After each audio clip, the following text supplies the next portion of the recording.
আল্লাহ রাসূল সাল্লাল্লাহু আলাইহি ওয়াসাল্লাম একবার ওয়াজ করতেছেন, সহিহ বুখারীর বর্ণনা। আল্লাহর হাবিব সাল্লাল্লাহু আলাইহি ওয়াসাল্লাম বললেন, ইন্না মিনা শাজারি শাজারা, এক ধরনের গাছ আছে, লা ইয়াসকুতু ওয়ারাকুহা, যেই গাছের পাতা কোনোদিন ঝরে না, পাতা পড়ে না, একটা গাছ আছে। মাসালুহা কামাসালিল মুসলিম, এই পাতার দৃষ্টান্ত মুসলিমের দৃষ্টান্ত একই। হাদিসুনি মা হিয়া, দেখি তো কোন সাহাবী বলতে পারে এটা কোন গাছ। আল্লাহর হাবিব বললেন, এমন একটা গাছ আছে যেই গাছের কোনো পাতা ঝরে না। এই পাতার দৃষ্টান্ত, গাছের দৃষ্টান্ত, মুমিনের দৃষ্টান্ত একরকম। ফাহাদিসুনি মা হিয়া, কে আছো বলতে পারো এটা কোন গাছ? কেউ পারে না।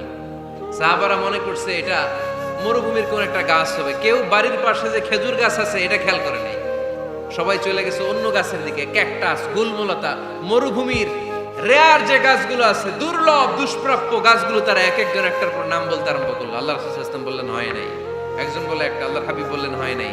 সব শেষে কেউ যখন পারে না, আল্লাহ রাসূল সাল্লাল্লাহু আলাইহি ওয়াসাল্লাম বললেন, ইন্নাহা নাখলা, এটা খেজুর গাছ। এটা কি গাছ? সবাই বলেন কি গাছ? খেজুর গাছ। কেউ পারে নাই। ওয়াজ শেষ, নসিহত শেষ, সবাই বাড়ি ফিরে যাচ্ছে।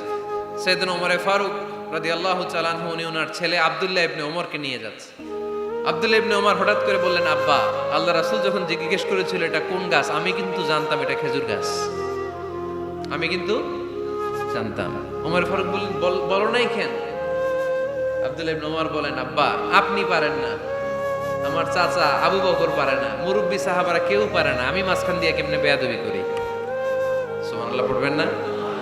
ওমরে ফারুক বললেন, বলো কি, তুমি যদি আজকে বিশ্বনবীর সামনে উত্তরটা দিতে পারতা, আমার ছেলে উত্তর দিতে পেরেছে, এটা জেনে আমার বুকটা এত বড় হয়ে যেত। ও আব্দুল্লাহ, কেন তুমি বললা না?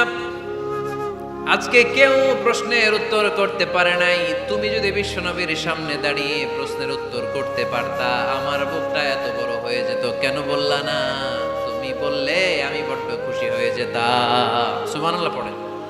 তার মানে মাঝে মাঝে জুনিয়ররা সিনিয়রদেরকেও হার মানায় দেয়, এরকম আছে না নাই? এজন্য পরামর্শ করবেন, অবশ্যই পরামর্শ করবেন। সাইয়েদনা ওমর ফারুক যখন খলিফা, তিনি মুরব্বীদের মিটিং এ একটা ছোট্ট বাচ্চাকে রাখতেন, অল্প বয়স্ক এক সাহাবী, ওই সাহাবীর নাম আব্দুল্লাহ ইবনে আব্বাস রাদিয়াল্লাহু তাআলা। মুরব্বীরা মনে কষ্ট পেলেন, কি রে, এই ছেলের সমান নাতি আছে আমার ঘরে, আমার নাতি আছে, এই ছেলের সমান, এই ছেলেকে কেন রাখে? ওমর ফারুক বললেন, একদিন দেখাই দিব আপনাদেরকে কেন রাখি। ওমর ফারুক একদিন সবাইকে বললেন, ইদা জাআ নাসরুল্লাহি ওয়াল ফাতহ ওয়া রাআইতান নাসা ইয়াদখুলুনা ফি দীনিল্লাহি আফওয়াজা। এটা কোন প্রেক্ষাপটে নাজিল হয়েছে আপনারা কে জানেন বলেন তো? এক সাহাবী বললে, এই সূরা দ্বারা বোঝানো হয়েছে আমাদের যখন বিজয় অর্জিত হবে তখন যেন আমরা বেশি বেশি আল্লাহর প্রশংসা করি। ওমর ফারুক বললেন, উত্তর হয় নাই। আরেক বয়স্ক সাহাবী বললেন, আমাদেরকে রব্বুল আলামিন বড় বড় শহর বিজয়ের ব্যাপারে আদেশ দিয়েছে, এই সূরা দ্বারা আমি এটা বুঝেছি। ওমর ফারুক বললেন, হয় নাই। কেউ যখন উত্তর করতে পারে নাই, ওমর ফারুক বললেন, ও আব্দুল্লাহ ইবনে আব্বাস, তুমি এই সূরার ব্যাপারে কি জানো? আব্দুল্লাহ ইবনে আব্বাস বলেন, হুয়া আজালু রাসূলিল্লাহ, এই সূরা দ্বারা বিশ্ব নবীর আগাম মৃত্যুকে বোঝানো হয়েছে। ইদা জাআ নাসরুল্লাহি ওয়াল ফাতহ, নবী হে, যখন বিজয় আসবে, আল্লাহর পক্ষ থেকে সাহায্য আসবে, ওয়ারাআইতান নাসা ইয়াদখুলুনা ফি দীনিল্লাহি আফওয়াজা, আপনি দেখবেন দলে দলে পানের পানির মতো লোকজন কালেমার ছাতার নিচে প্রবেশ করতেছে। তো সবাই যখন কালিমা পড়ে মুসলমান হয়ে যাবে, সবাইকে মুসলমান বানানোই ছিল বিশ্বনবীর মিশন। মিশন যখন কমপ্লিট, নবী থাকার পৃথিবীতে আর দরকার নাই। এই সূরা দ্বারা আল্লাহ বুঝিয়েছেন বিশ্বনবী পৃথিবীতে আর বেশি দিন বেঁচে নাই। চিল্লায় বলেন ঠিক কিনা? ওমর ফারুক ডেকে বললেন, আব্দুল্লাহ, মারহাবা, মারহাবান বিকা ইয়া আব্দুল্লাহ ইবনে আব্বাস। ও আব্দুল্লাহ ইবনে আব্বাস, মাশাআল্লাহ, তাবারাকাল্লাহ, কেউ সঠিক উত্তর না দিতে পারলেও তুমি সঠিক উত্তর দিয়েছো। তুমি এই সূরার ব্যাপারে যতটুকু জানো আমিও জানি ততটুকু। পড়েন সুবহানাল্লাহ। তুমি সঠিক উত্তর দিয়েছো।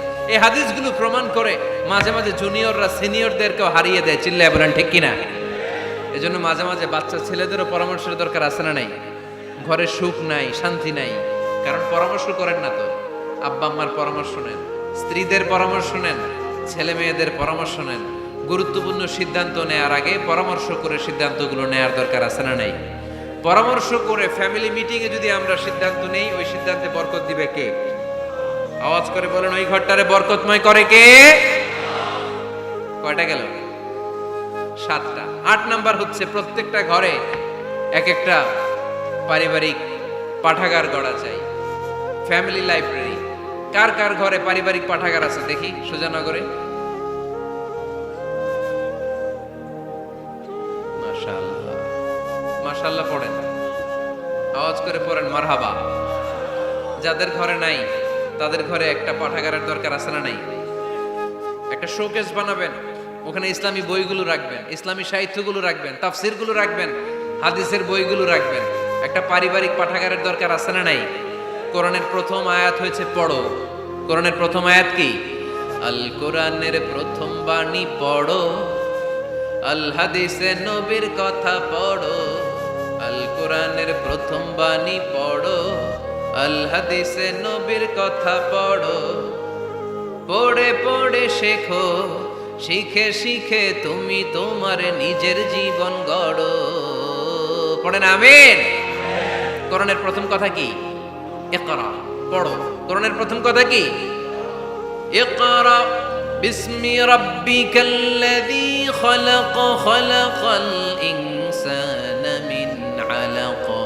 ইকরা ওয়া রাব্বুকাল আকরাম আল্লাযী আল্লামা বিল কলম, আল্লামাল ইনসানা মা লাম ইয়ালাম। পড়েন সুবহানাল্লাহ। পড়ো তোমার প্রভুর নামে যিনি তোমায় শিখিয়েছেন। Read in the name of your Lord who has created. পড়ো, পড়ার কোনো বিকল্প নাই, আপনার পড়তেই হবে।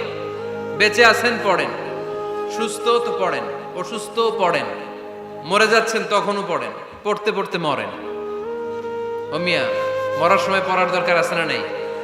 মরার সময় পড়বেন লা ইলাহা ইল্লাল্লাহ মুহাম্মাদুর। এটা না পড়লে হবে? তার মানে মরার সময়ও পড়তে হবে। চিল্লায় বলেন ঠিক কিনা?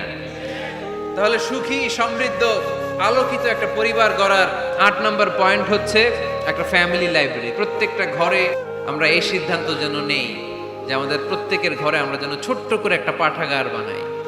ওখানে যেন বিভিন্ন ধরনের বই, বিভিন্ন ধরনের বইয়ের কালেকশন রাখি। বই কিনুন, বই পড়ুন, প্রিয়জনকে বই উপহার দিন। বই কিনে কেউ কোনোদিন দেউলিয়া হয় নাই, ঠিক কিনা? পড়তে রাজি আছেন তো? এই যে কোরআনের বঙ্গানুবাদ পাওয়া যায় না এখন, কথা বলেন। স্মার্টফোন আছে কার কার দেখি? হ্যাঁ, কারা কারা স্মার্ট দেখি? হাজার হাজার স্মার্ট, মাশাআল্লাহ। এই স্মার্টফোনের ভেতরে আল কোরআন নামে বাংলায় কোরআনের একটা অ্যাপস পাওয়া যায়। কথা বলেন, পাওয়া যায় কি যায় না? আজকে থেকে এই অ্যাপসটা ডাউনলোড করে প্রতিদিন 1 আয়াত, 2 আয়াত, 3 আয়াত করে পড়া শুরু করে দেন। বাঁচতে হলে পড়তে হবে, বাঁচতে হলে জানতে হবে, ঠিক কিনা? এই স্লোগান আমাদেরকে শিখায়। এই স্লোগান তো আল্লাহ, এই স্লোগান দিয়েই তো আল্লাহ কোরআন শুরু করছে। ইকরা বিসমি রাব্বিকাল্লাযী খালাক। বাঁচতে হলে জানতে হবে, বাঁচতে হলে পড়তে হবে, পড়ার কোনো বিকল্প নাই। আওয়াজ করে বলেন ঠিক কিনা? সুজানগরের রায়েরা, মোবাইলের অ্যাপসের ভিতরে আমরা কোরআন রাখতে রাজি আছি তো সবাই? হাদিসের অ্যাপস ডাউনলোড করতে রাজি আছি তো? বাস রাজি আছি, ডাউনলোড করে রাইখা দেবো, আর কেউ পড়বো না নাকি? হ্যাঁ, প্রতিদিন একটা আয়াত হলেও যেন আমরা পড়ি। আল্লাহ যা বলা দরকার সব বলে দিয়ে গেছে, নতুন করে আর কিছু বলবে না। আমরা যেন পড়াশোনা করি, আমরা যেন একটা পাঠাগার বানাই। আবারও কখনো আসার সুযোগ হইলে আমি জিজ্ঞেস করবো, যদি আমার মনে থাকে যে আপনাদের পাঠাগার আছে কার কার ঘরে, সেদিন সবার হাত তুলতে হবে। এমনি পারা যাবে তো? আল্লাহ তুমি তৌফিক দাও। কয়টা গেল? 8টা। ঘরে সুখ শান্তি ফিরিয়ে আনার 9 নাম্বার খুব জরুরি একটা পয়েন্ট, সেটা হচ্ছে ফ্যামিলি মেম্বারসদের মধ্যে মিউচুয়াল রেসপেক্ট লাগবে, পারস্পরিক শ্রদ্ধাবোধ। কেউ কারো দোষ খোঁজা যাবে না, কিন্তু আমরা দোষ খোঁজায় ব্যস্ত, ঠিক কিনা? ইগো ইগো ইগো আমাদেরকে শেষ করে দিল। ইগো প্রবলেম আছে না নাই? বৌমা শাশুড়ির দোষ খোঁজে, শাশুড়ি দোষ খোঁজে বৌমার। এগুলো আমাদের এলাকায়, সুজানগরে নাই। হ্যাঁ, আছে আছে আছে। ফ্যামিলিটা জাহান্নামের টুকরা হয়ে গেছে। বউ শাশুড়ি দেখতে পারে না, শাশুড়ি বউ দেখতে পারে না, আছে না নাই? এর কারণটা কি শুনি বলেন? তিনটা উত্তর নিব। এখান থেকে একজন বলেন যে বৌমা শাশুড়ির পিছনে লাগা থাকে আর শাশুড়ি বৌমার পিছনে লাগা থাকে। বৌমা শাশুড়ির ছায়া দেখতে পারে না, শাশুড়ি বৌমার ছায়া দেখতে পারে না। কারণটা কি? একজন এদিকে আওয়াজ করে। আত্মসম্মানের কারণে, তার মানে ইগো প্রবলেম। এদিকে একজন। ইসলামের জ্ঞান নাই, মাশাআল্লাহ। আর এদিকে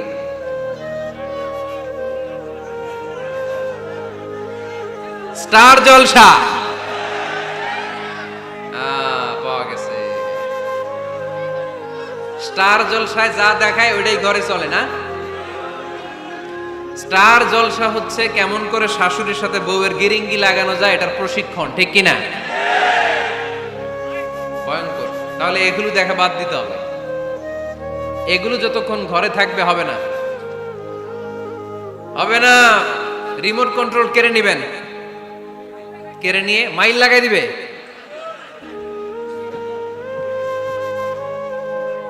একটা ক্ষুধার্ত বাঘ 1 মাস খায় নাই, তারপরে হরিণের মাংস পাইছে। ওই বাঘের বুঝ দিলেও বাঘের কাছ থেকে হরিণের মাংস টেনে নেওয়া যায়, কিন্তু আমাদের মা বোনদের হাত থেকে হিন্দি সিরিয়ালের জন্য টিভির রিমোট কন্ট্রোল কেড়ে নেওয়া যায় না। দিবে না রিমোট কন্ট্রোল।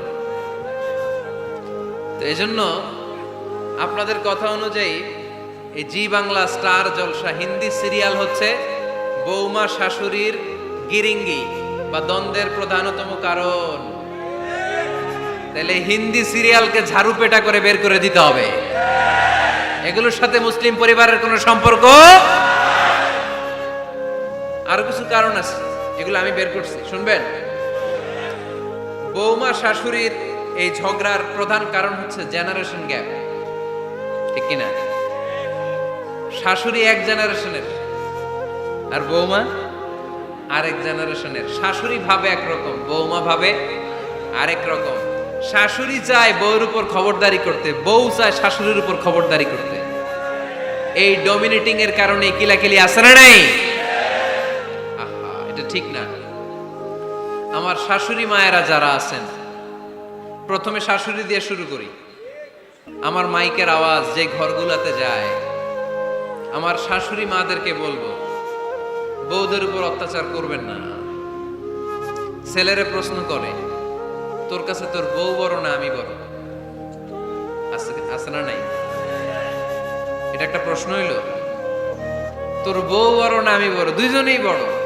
তো এক ছেলে সুন্দর উত্তর দিছে, আমার কাছে ভালো লাগছে উত্তরটা শুনে। এক মা প্রশ্ন করছে, তোর এতদিন আমি লালন পালন করে বড় করলাম, জীবন যৌবন তোর জন্য শেষ করলাম, আজকে বউ পাইয়া বউ তোর আপন হয়ে গেল। এবার ছেলে উত্তর দিছে, মা, আমার মুখ থেকে মা ডাক শোনার জন্য তুমি কি কষ্টটাই না করছো জীবনে। 10 মাস আমারে পেটে ধারণ করলা, খাইতে পারো নাই, বমি করছো, খালি ওষুধ খাইছো, তোমার পেট কেটে আমারে বের করা হয়েছে, 2 বছর আমারে দুধ খাওয়াইছো, পেশাব পায়খানা পরিষ্কার করেছো। বয়স যখন 3-4 তখন তোমার আমি মা ডাকছি। এই মা ডাকটা শোনার জন্য তুমি এত কষ্ট করছো। আর আরেকবারের মাইয়া এই ঘরে আইসাই তোমার মা ডাকা শুরু করছে। যেই মেয়েটা তোমারে মা ডাকে সে আমার আপন হবে না কেন মা?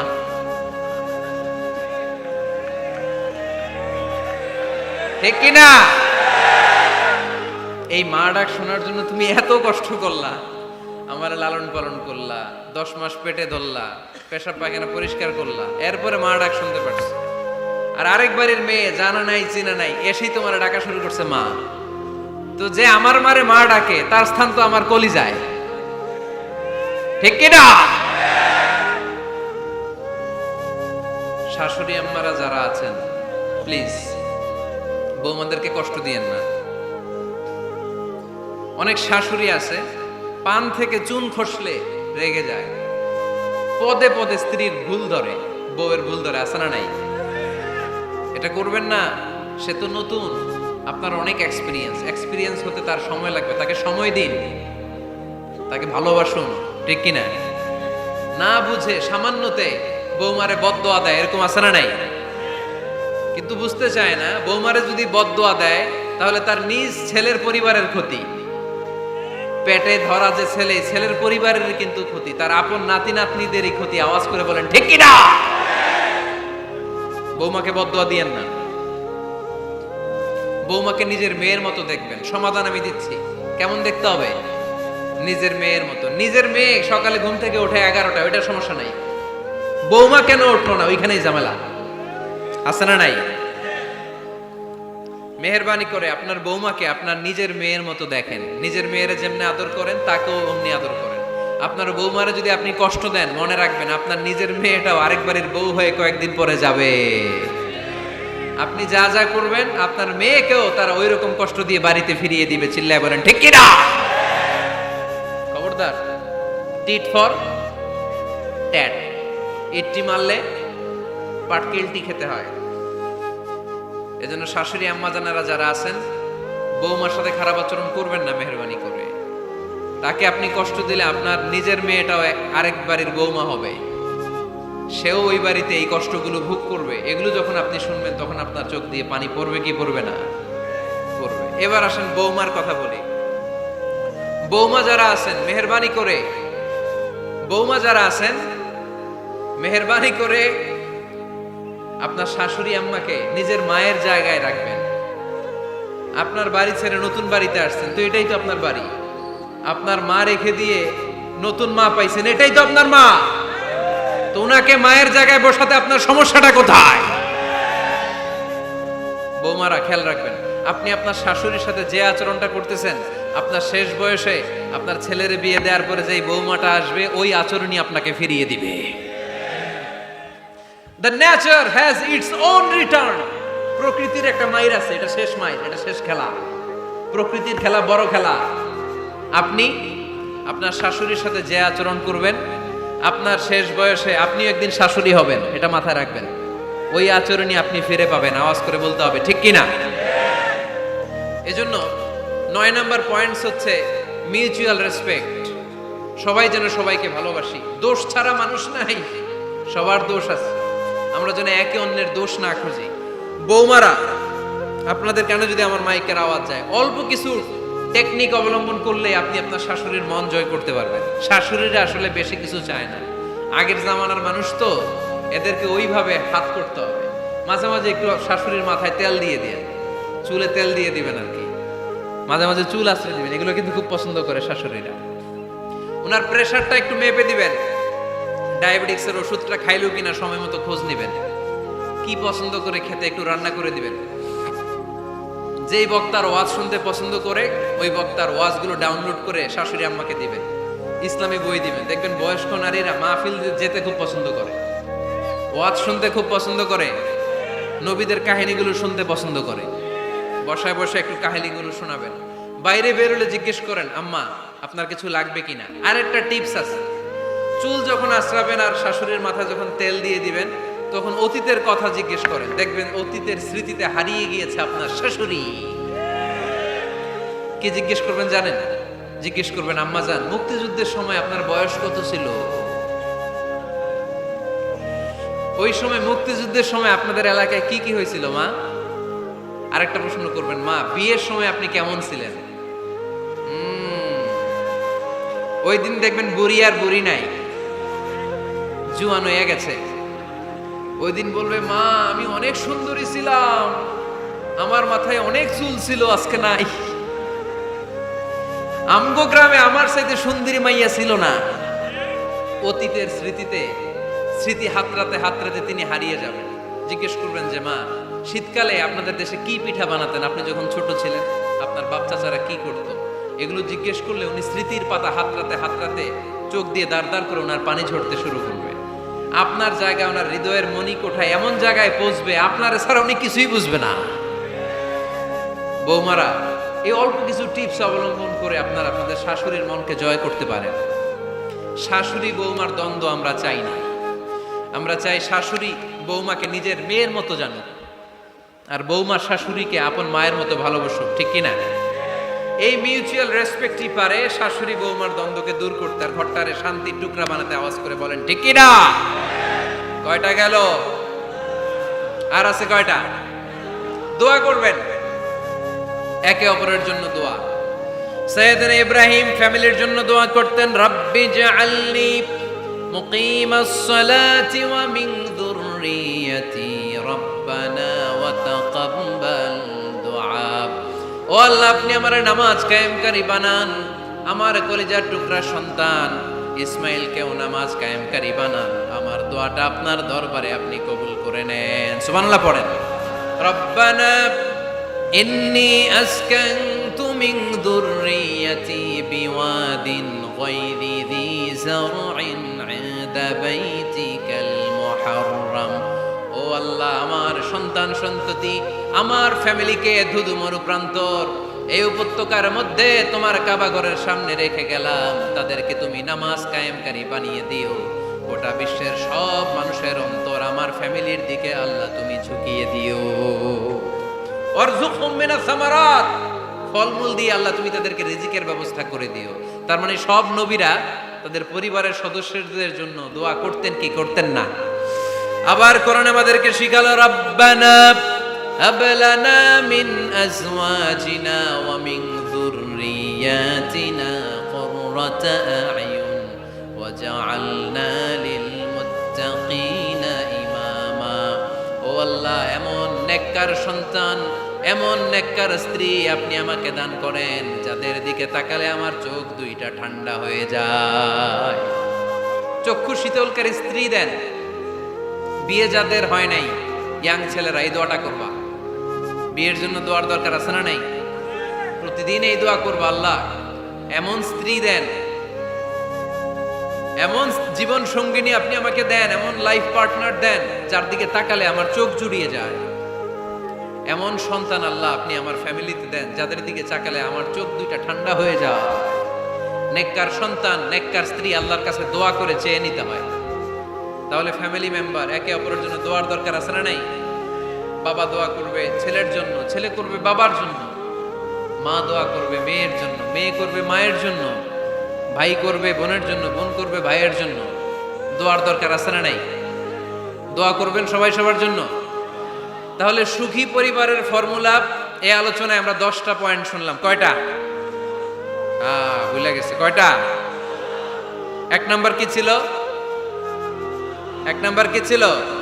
সালাম সালাম হাজার সালাম সকল শহীদ স্মরণে, আমার হৃদয় রেখে যেতে চাই তাদের স্মৃতির চরণে। পড়েন আমিন। তাহলে ঘরে শান্তি আনার 1 নাম্বার মাধ্যম, আওয়াজ করে উত্তর দিতে হবে। 1 নাম্বার মাধ্যম কি?